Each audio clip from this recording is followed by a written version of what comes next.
example of them being on the fence and wondering, if we give this show some more time, will it find an audience? And then the audience spoke up, and so they gave it another shot. I mean, I think that was, one of the exceptions. I know that Cagney and Lacey credited write-in campaigns, and certainly the internet now is sort of a second cousin to write-in campaigns, except on a whole other scale, and it's immediate, and there's the amount of people that are functioning in that world is staggering. So, but by and large, it's still the rating system, and that's the basis for how networks make their decisions. And there are variables, like who the producer of the show is. That'll have an influence on whether they believe that the show is getting better, even though the numbers aren't reflecting that. Lots of things. And I guess the internet is one of them, but I really believe that the world is difficult. Yes. Speaking of Magnificent Seven, did you have to prepare before the show? Like, did you already know ride a horse and all those things before you did that show? Not really. No. I wouldn't even profess to be able to ride a horse after having done 22 episodes. There were 6 guys, and then there was one guy in the back going, "Wait up! How do you get this thing to work? Where's the gearbox?" I'm an old dog. It's really hard to teach me any new tricks. No, I learned how to strap on a gun. And I learned how to spit. And I learned how to get on a horse. I learned how to fall off. Thank God I don't have no broken bones to show for it. Because the horse would look at me every morning. And again. New York Jew.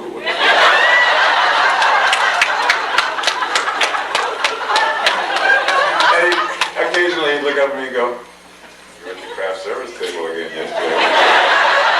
Down a few pounds." Okay. I've been asked to repeat the question. The question was, I don't remember the question. It was like, did I know how to ride a horse when I started on that? I hope I answered you sufficiently. Yes, ma'am. How much did your role in Beauty and the Beast help you professionally? A great deal, I think. I don't think that it helped me in the way you may be infer. How much did the role in Beauty and the Beast help me professionally? But it helped me more in personal ways. I don't think anybody really ever hired me as a result of having been the Beast.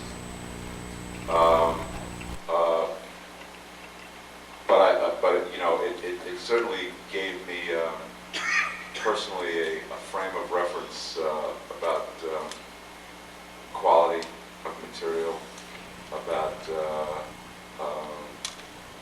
what it was, that's great about the business.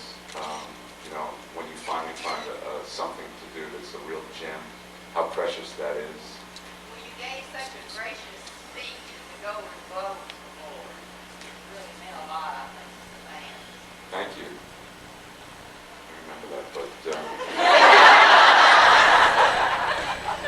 thank you.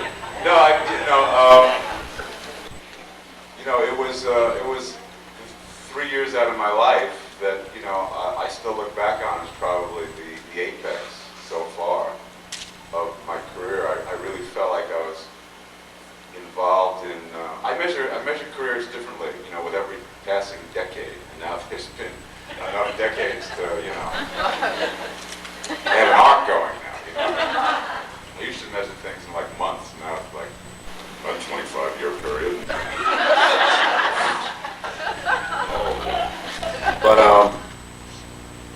there's never been a 3-year period or a protracted period in my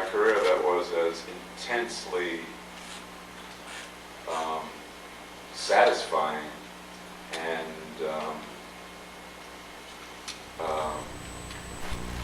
I mean, I was, you know, if my normal level of being is here, I was like here for 3 years. I was like, the whole thing was like going to Disney World, you know. People were talking about the show. The show was received in the way the show was meant to be received. People, you know, it's really one of the only things I've ever done that's truly endured. I mean, look, it was 10 years later, people are still coming to talk about the common values that they took away from that. And, you know, it's rare when you first see a script that, you know, it's just nothing but an abstract idea on paper, you know, that doesn't occupy anything other than, you know, the 54 pages that it's written on. And you have a dream about what it might be. And then you do it. And the letters start pouring in, and the reviewers start writing it. And all of a sudden, it's everything you thought it could have been. I tell you, having been a professional actor for 27 years, that is rare. And I don't have to tell you what I thought about playing Vincent. It's pretty well documented. You know, I'm finally at the point in my life where I can say that I don't think anybody else could have played that part for me.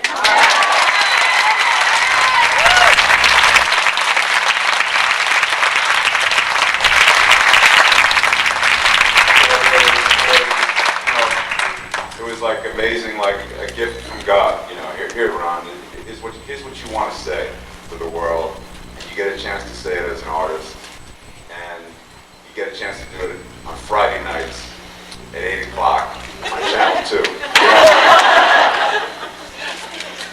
So what it did for my career just pales in comparison to what it did for me as a person.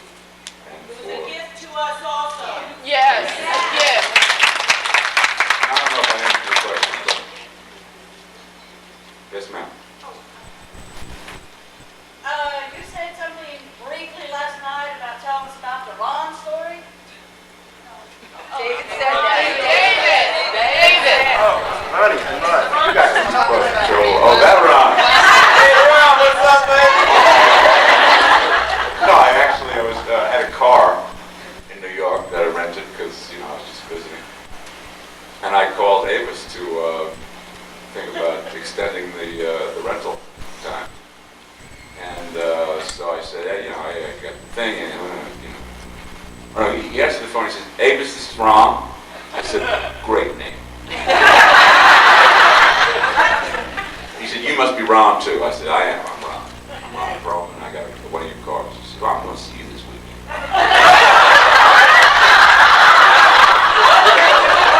I thought I was late on the payment or something.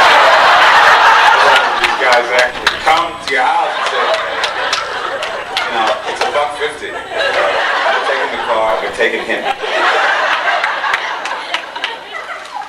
So it turns out that that's Ron Vegas. That's funny. I got to tell you guys, they have like 400 operators in this one building. The odds that I got that call.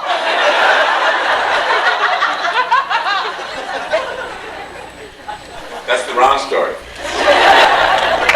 I'm sticking to it. Yes. I've seen you play in like Highlander as the imitation Beatles and as Vincent. Those are like generally peaceful characters. Do you like peaceful characters versus like the violent ones and, you know, say Alien Resurrection? Which one would you like better? I seem to only play the